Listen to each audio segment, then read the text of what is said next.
Thank you for the introduction, Doug, and wonderful gifts. Let me apologize in advance if I stutter or make funny faces up here. The other evening, Scott Hegman gave me some ill-advised tips on public speaking, and I just can't get the image of Tony Raposo out of my brain.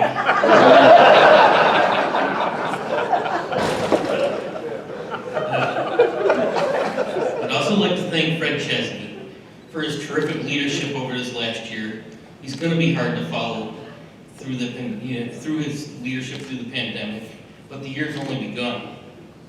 So given what we've endured over the last 12 months, perhaps I should expect plagues of locusts and a biblical flood ahead of me.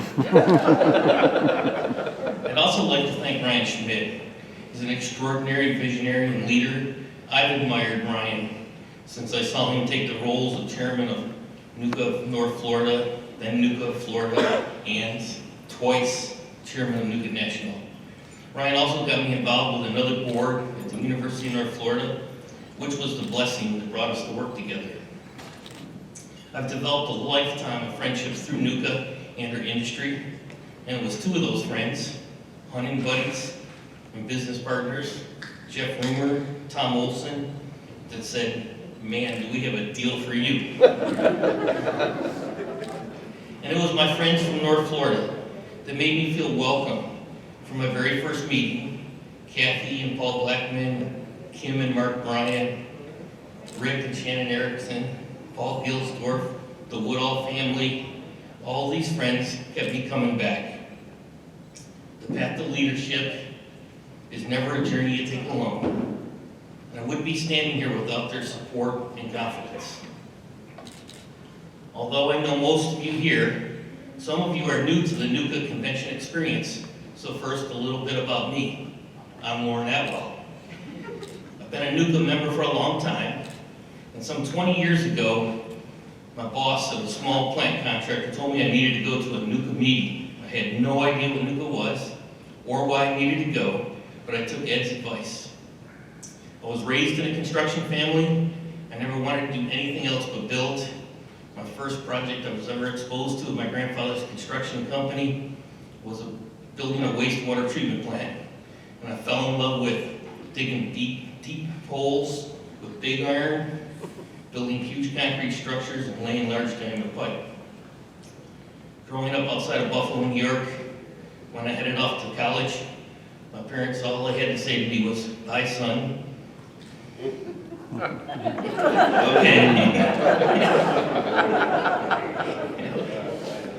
I'm a lifer. I've been a ditch digger since I was 16 years old, and I build life-changing infrastructure. Now it's my turn to build NUCA. Fred's work over the last year has left the organization stronger than it was the year before, which is an incredible feat if you think about it. At last year's convention, none of us had heard of COVID, but less than a month later, NUCA's work in Washington convinced the federal government that our industry was essential to the nation's health and economy. At the 2020 convention, one of Fred's top goals was to increase NUCA membership. We all know someone in the industry who would benefit from being a part of our association. And his NUCA Plus One program delivered results. Our membership numbers grew in 2020 by over 6%, an amazing accomplishment. Those new members saw the incredible value of being part of this association. Ditch digging may not be glamorous, but it's a vital part of our 21st century America. And we welcome more industry members to become part of NUCA and what we want to achieve.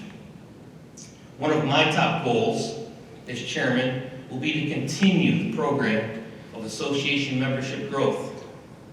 I also want to increase the involvement of our 32 chapters in the association.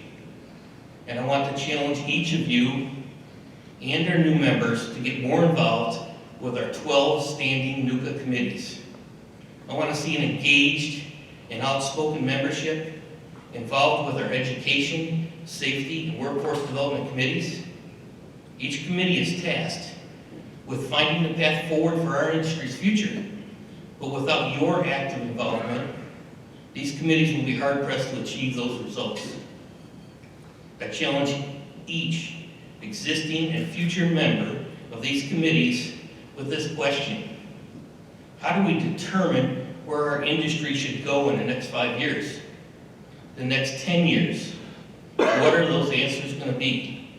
As NUCA members, we want those answers. And I'm looking to these committees to help find the solutions. As industry leaders, we're responsible for pioneering that way. And that's where the value of NUCA membership lies, to inspire each other to find our own direction for our companies, our employees, and to grow our business and improve our industry.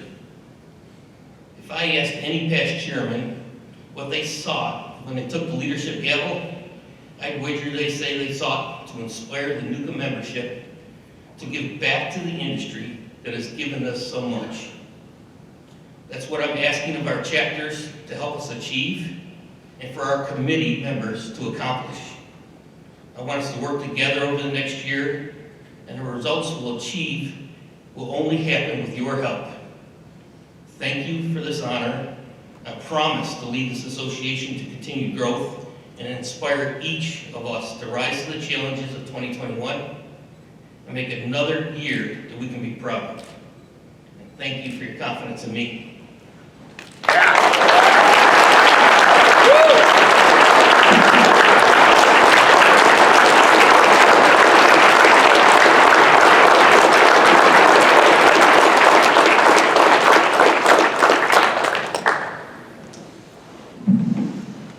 He's already broke the mic. Mr. Chairman, we do have one final gift for you. Last year we started the tradition of presenting the chairman of the board with the winning team from the team building competition's flag. So with that, I present you the team building flag. Hold on, Mr. Chairman. Hold on, Mr. Chairman, put that back down. We have a penalty that has been called on NUCA. If you can see around their table, they got some penalty marker flags. They've been put in the penalty box because they stole the flag. That 10-point deduction has now elevated the green big fighting machine to the new champions.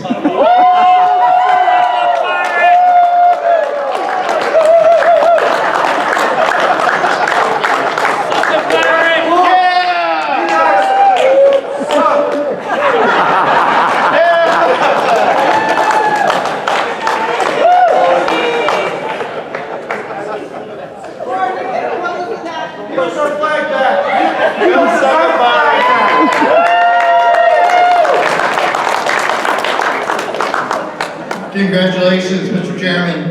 You can actually take all the flags if you'd like. We did as a special tradition we started, and we look forward to a great year under your leadership.